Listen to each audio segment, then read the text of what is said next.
Seja louvado nessa noite, na minha vida, na tua vida. Estamos aqui, como diz o irmão Fernando, na casa do Senhor. Isso é muito bom, estar na presença do Senhor. Nós queremos compartilhar nessa noite o livro de Ageu, primeiro capítulo do livro de Ageu. Abra lá sua Bíblia, livro de Ageu, capítulo 1.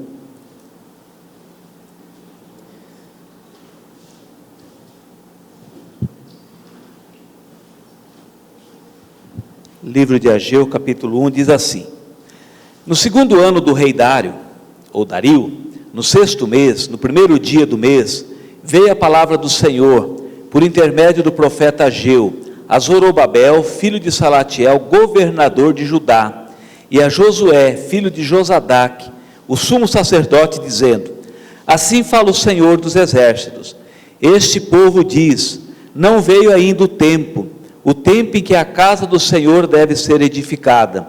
Veio, pois, a palavra do Senhor por intermédio do profeta Ageu, dizendo: Acaso é tempo de habitardes vós em casas apaineladas, enquanto esta casa permanece em ruínas? Ora, pois, assim diz o Senhor dos exércitos: considerai o vosso passado. Tendes semeado muito e recolhido pouco. Comeis, mas não chega para fartar-vos. Bebei, mas não dá para saciar-vos. Vesti-vos, mas ninguém se aquece. E o que recebe salário, recebe-o para pô-lo num saquitel furado.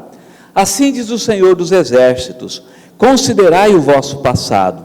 Subi ao monte, trazei madeira e edificai a casa. Dela me agradarei e serei glorificado, diz o Senhor.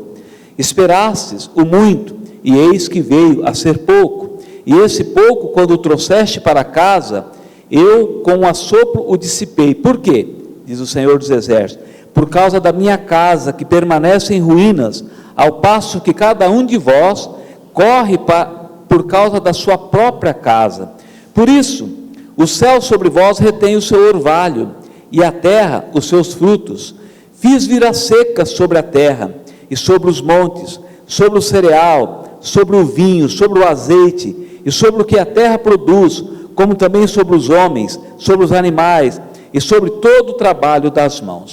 Nós estamos diante de uma palavra profética, cujo nome desse profeta, chamado Ageu, é bem interessante a gente entender que o nome do profeta, normalmente já explica a missão do profeta.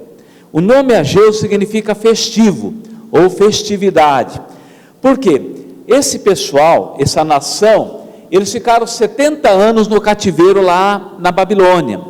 Nós que estudamos a Bíblia, você que é um estudioso da palavra do Senhor, você sabe que o povo de Israel, a nação de Judá, eles ficaram durante 70 anos na Babilônia. Qual foi o motivo que esse povo foi para a Babilônia? É muito triste se a gente parar para pensar. Eles foram para a Babilônia através de uma profecia que começou em Jeremias, por causa da rebeldia do povo, por conta do politeísmo do povo, por conta da idolatria da nação. Eles estavam se apostatando da fé do Deus único, e a sua fé estava contaminada com o paganismo do povo ao redor. Por conta desse paganismo, desse politeísmo que eles adotaram, a nação de Israel, que foi escolhida pelo Senhor, e tinha sido instruída para servir ao único Deus. Isso nós estudamos lá em Deuteronômio, as bênçãos e as maldições do povo do Senhor. Se você obedecer ao Senhor e ter o Senhor Deus como único Deus, virão essas bênçãos sobre vocês. Agora, se vocês não servirem ao Senhor como único Deus, estas maldições virão sobre vocês. Deuteronômio 28 deixa muito claro: bênção e maldição.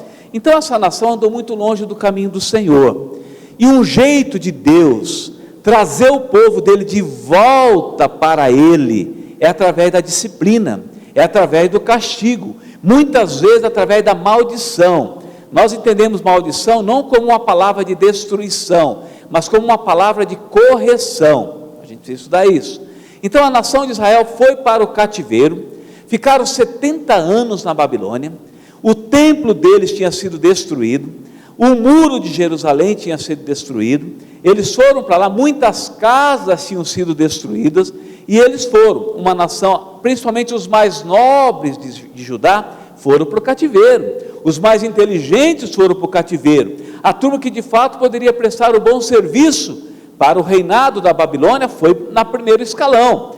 A turma, digamos, menos próspera, menos inteligente, acabaram ficando em Jerusalém. Não foi toda a nação por lá. Alguns foram para o Egito, se refugiaram no Egito, mas a grande verdade é, Deus tinha uma causa para levar o povo no cativeiro. A causa que levou a nação para o cativeiro, preste bem atenção nisso, foi a idolatria. Quando a nação de Israel saiu do cativeiro, a nação de Israel nunca mais foi idólatra, sabia disso? A nação de Israel resolveu de fato a crer no único Senhor. O cativeiro ensinou isso para eles, tá certo? Agora, quando eles voltam, nós estamos diante de 3 profetas que pregaram para o povo depois do cativeiro, que é o Ageu, o Zacarias e o Malaquias. Esses 3 profetas, eles pregam depois do cativeiro. Aí nós vamos ter um tempo de silêncio na história da nação, 400 anos aproximadamente de silêncio, entre Malaquias até os evangelhos que começam lá em Mateus. Um tempo de silêncio de Deus. Olha, o povo saiu do cativeiro, algumas décadas depois, esse povo de novo se revoltou contra o Senhor, e daí o Senhor não leva eles mais para o cativeiro, mas o cativeiro daquele povo foi não ter a presença de Deus durante 400 anos. Esse povo sentiu muita falta de Deus. Agora, o Ageu, que significa festivo, ele queria levar o povo a festejar a volta do cativeiro, a volta da maldição, a volta da condenação. Nós temos que celebrar, povo de Deus. Só que o povo do Senhor, quando saiu de cativeiro, eles cometeram outro pecado, não mais a idolatria, mas agora eles foram relapsos com as coisas do Senhor. Eles voltaram do cativeiro e eles estavam, digamos assim, desinteressados com as coisas de Deus.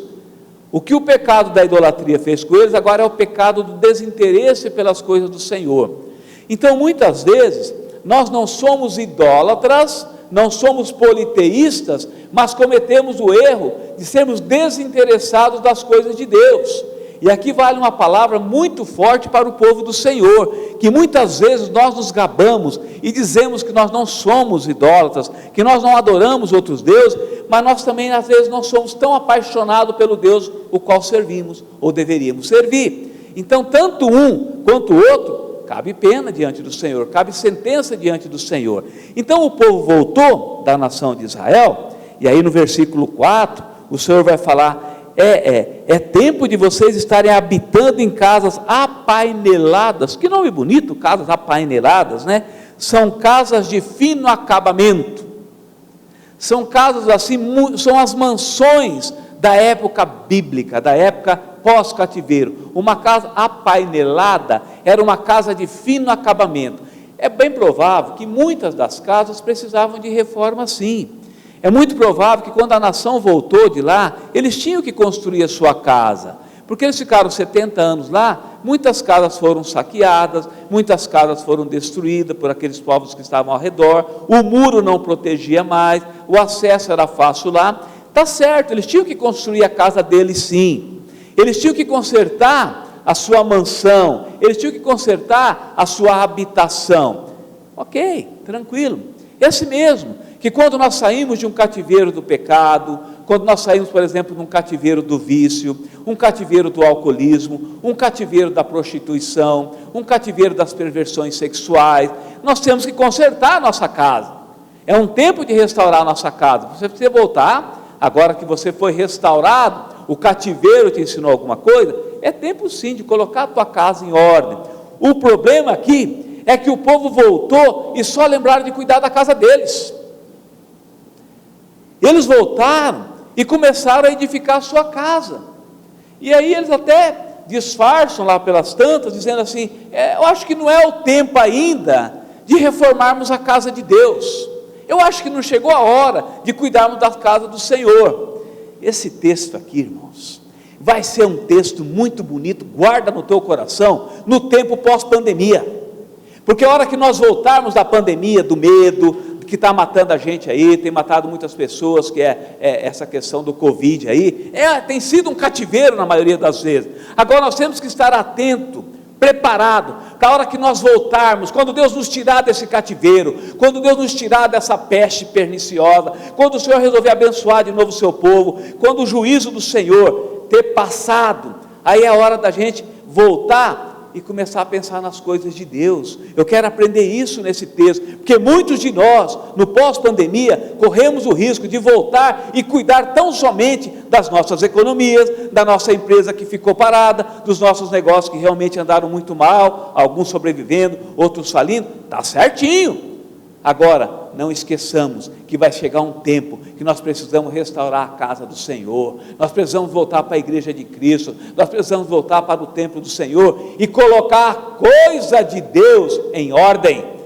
Aqui eu poderia também contextualizar para a nossa vida, porque nós somos o templo do Espírito Santo, mas nesse templo do Espírito Santo, nós também temos um templo das emoções.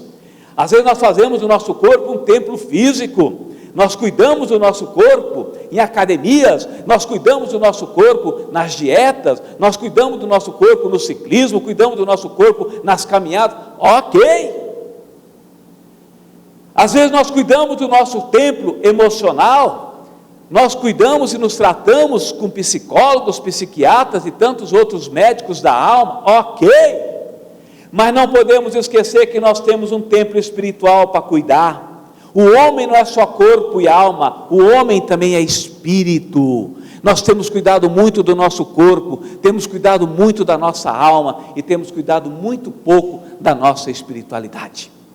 Interessante que o que nos leva para o inferno não é uma deficiência no corpo e muitas vezes também não é uma deficiência na alma. O que nos leva para o inferno é uma deficiência no espírito. E a gente não está preocupado com o nosso corpo espiritual, com o nosso templo espiritual. Nós temos cuidado de muitas coisas e não temos cuidado do nosso templo espiritual. Está dentro desse contexto.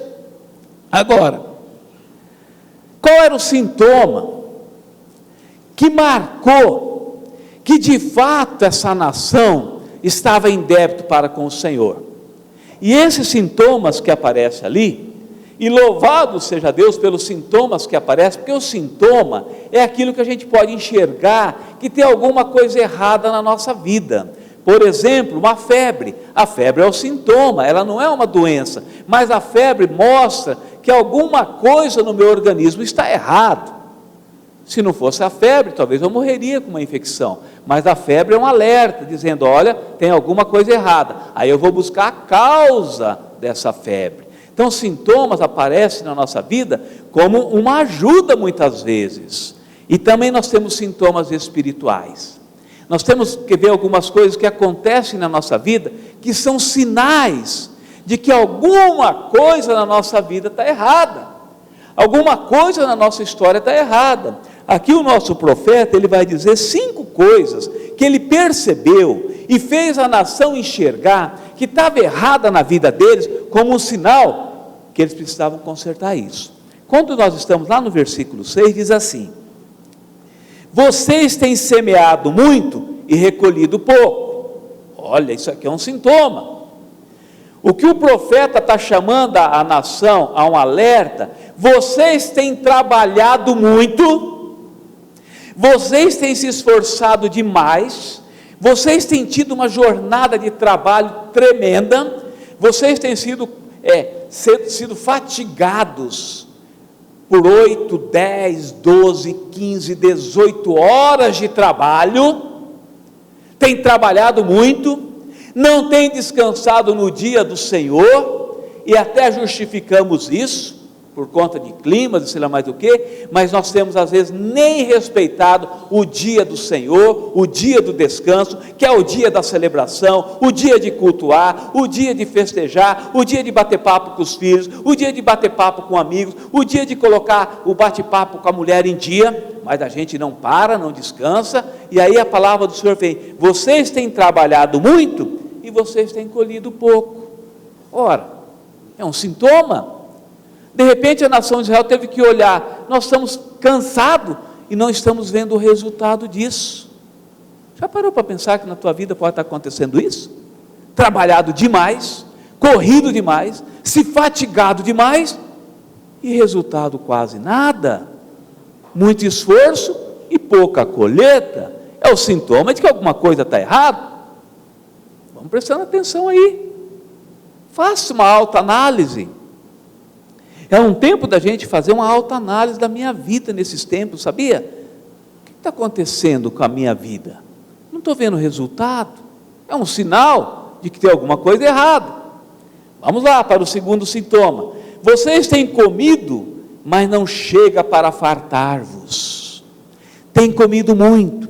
E nós sabemos, a psicologia nos ajuda com isso, que a ansiedade, ela abre o apetite. Quando nós estamos ansiosos, a gente come muito. E a fome não passa. E aí nós estamos ou ansiosos, ou ocioso demais, e não tem comida que nos sustenta. A fome não passa, mas as gordurinhas aparecem.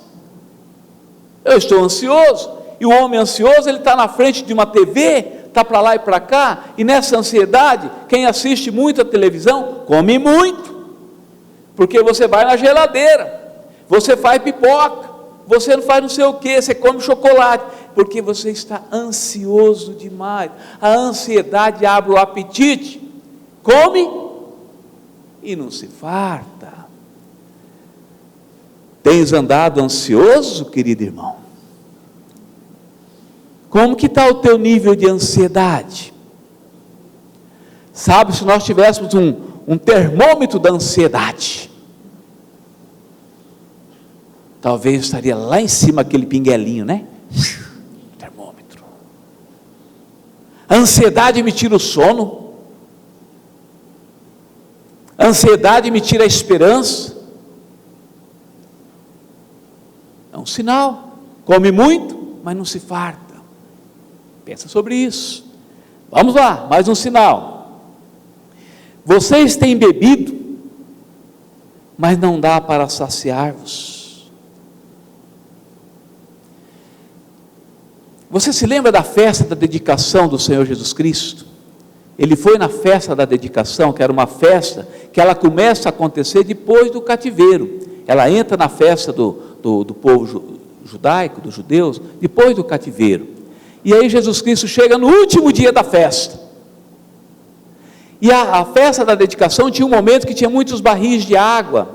Era uma celebração de água, que lembra um pouco a sede que passa, o deserto que você anda, essa coisa toda. E Jesus Cristo chega no último dia da festa e faz a seguinte pergunta: ei, vocês que têm bebido muita água, mas que não têm matado a sede, ele faz a pergunta: tem alguém com sede ainda? Venha a mim, e eu darei de vocês a beber da fonte da vida.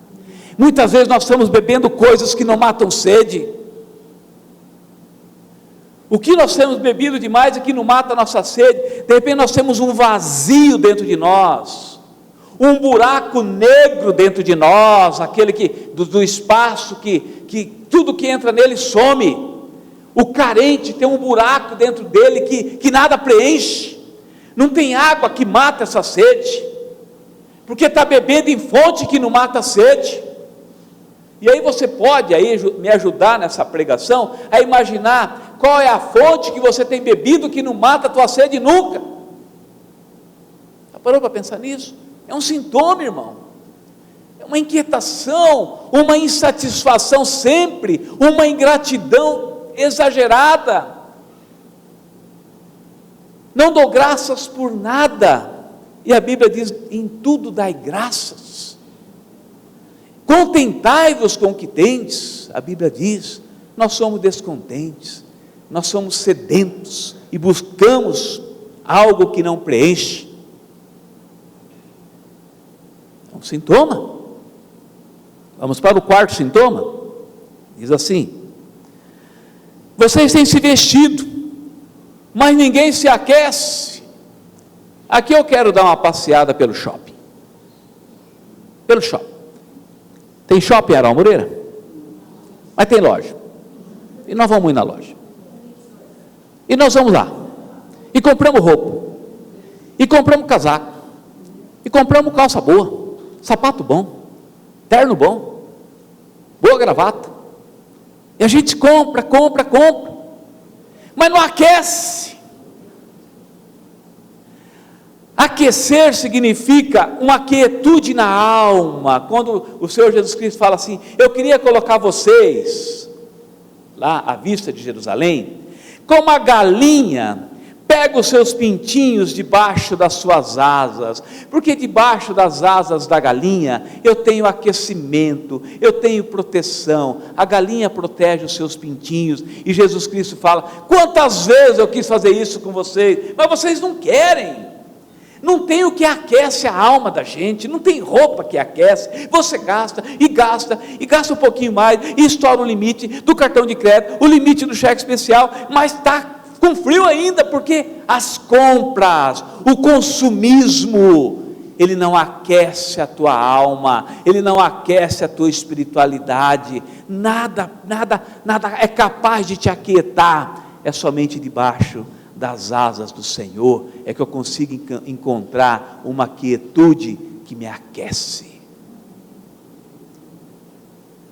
Sabe quando a gente treme de medo? O medo dá calafrios, o pânico dá calafrios, eu estou tremendo de medo, é porque nada aquece. O que tira o meu medo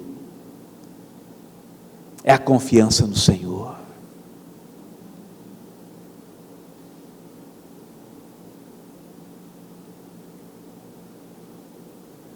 Nós estamos vivendo tempos de medo, tempos de pânico, e quando estava vindo uma solução para nós, bloqueou, a questão deu problema no teste da vacina, e de repente quando a gente estava se conformando, muitos estão pegando, e louvado seja Deus que não estão morrendo, mas de repente pinta um sinalzinho de uma reinfecção do Covid, e de novo a gente treme.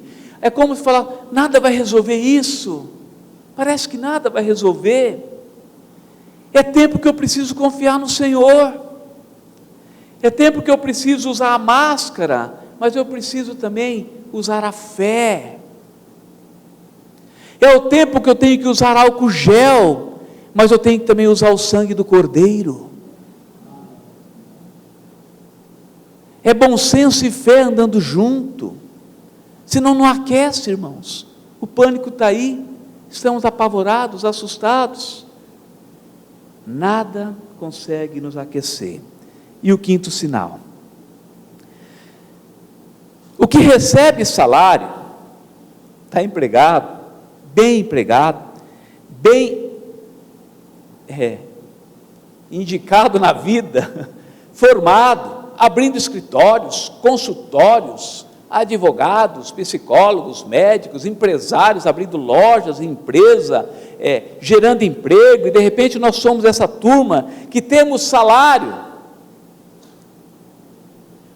mas que a gente não vê aonde que está indo o nosso salário. Ele diz aqui: você recebe o salário, mas parece que você está colocando ele num saquitel furado, num saquinho de carregar moedas na época furado. Você coloca e nada preenche, você guarda e ele desaparece.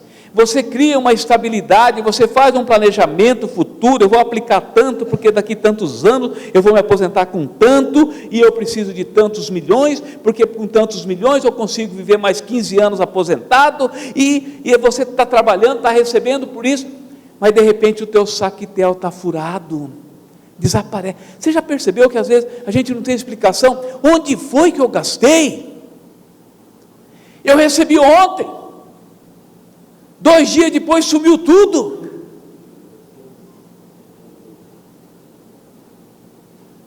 Está furado o meu orçamento. Há uma falta de entendimento que nos tem cegado da matemática da vida. Mas aqui não é só questão matemática, é questão espiritual. Como que eu percebo isso? De repente você tem uma boa entrada no seu orçamento, que não justificaria o aperto que você vive. É saquitel furado, é um sintoma para você perceber: tem algo errado na minha vida. Então o profeta Ageu, ele chega diante desse povo, e começa a dizer: vocês têm semeado muito e colhido pouco. Vocês têm comido muito, mas não mata a fome. Vocês têm bebido muito, mas não conseguem saciar-vos. Vocês se vestem, mas passam frio. Vocês recebem salário, mas ele evapora, ele desaparece. E agora? Cadê a festa desse povo que saiu do cativeiro? Aí várias vezes aqui vai falar assim: considerai o passado de vocês. Está aqui no versículo 8, está lá no versículo 5 também, tem outro versículo que fala: considerai o vosso passado. Lembra como vocês estavam ontem? Vocês se lembram quando vocês estavam lá na Babilônia? E tem até um salmo, que desse salmo virou uma música, que diz assim: quando nós estávamos à margens do rio da Babilônia, nós cantávamos e chorávamos, de saudade do nosso templo, de saudade da casa do Senhor, de saudade dos muros de Jerusalém, de saudade da nossa terra. Quando você está lá no cativeiro, dá uma saudade da casa do Senhor. Quando você está lá na miséria, quando está lá sofrendo as perseguições, oh meu Deus, se o Senhor me livrar dessa, ai que saudade dos tempos bons da igreja, ai que saudade dos tempos bons do templo, onde a gente cantava e celebrava ao Senhor. Lembrem disso? 10 aninhos atrás vocês estavam chorando lá, agora vocês já estão esquecendo disso? Considere o passado de vocês, ou considere o presente de vocês, vê como está a vida de vocês. Lembrem disso, gente. Lembra de onde você saiu, da miséria humana, do trapo de imundícia que você era no mundo do pecado. Quando nós cantávamos um hino há pouco ali que diz assim: eu fui salvo por Cristo. A força que tem esse hino, que mexeu comigo ali, irmão, é porque a gente não valoriza essa palavra: eu fui salvo por Cristo. Você sabe quando é que nós vamos dar valor de fato para essa palavra, eu fui salvo por Cristo? No dia do arrebatamento, no dia do juízo, no dia quando o anticristo se levantar. Aí nós vamos se lembrar: eu fui salvo por Cristo. Os que foram salvos por Cristo vai ser arrebatado para a glória. Os que morreram em Cristo Jesus, na grande ceifa dos últimos tempos, aí nós vamos dar valor para esse hino: eu fui salvo por Cristo. Porque aqueles que não foram salvos por Cristo vão ir na direção do inferno, vão ir para a direção do lago de fogo e enxofre, aonde vão chorar eternamente. Agora aqueles que foram salvos por Cristo vão para a glória eterna, vão ser direcionados para a Jerusalém celestial. Aí nós vamos valorizar: eu fui salvo por Cristo. Isso aqui é uma força poderosa. Não esqueça que você foi salvo por Cristo, e não esqueça de onde Cristo te tirou. Sair do cativeiro e vou esquecer isso?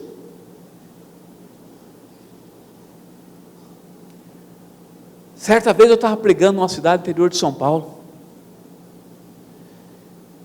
e antes da pregação, o Senhor me levou num êxtase espiritual, numa revelação espiritual, e mostrou para mim de onde Ele me tirou. Eu venho de uma família de alcoólicos, que morreram em sarjeta, e o Senhor me levou e me mostrou: olha de onde eu tirei-os. Você tinha tudo para morrer numa sarjeta.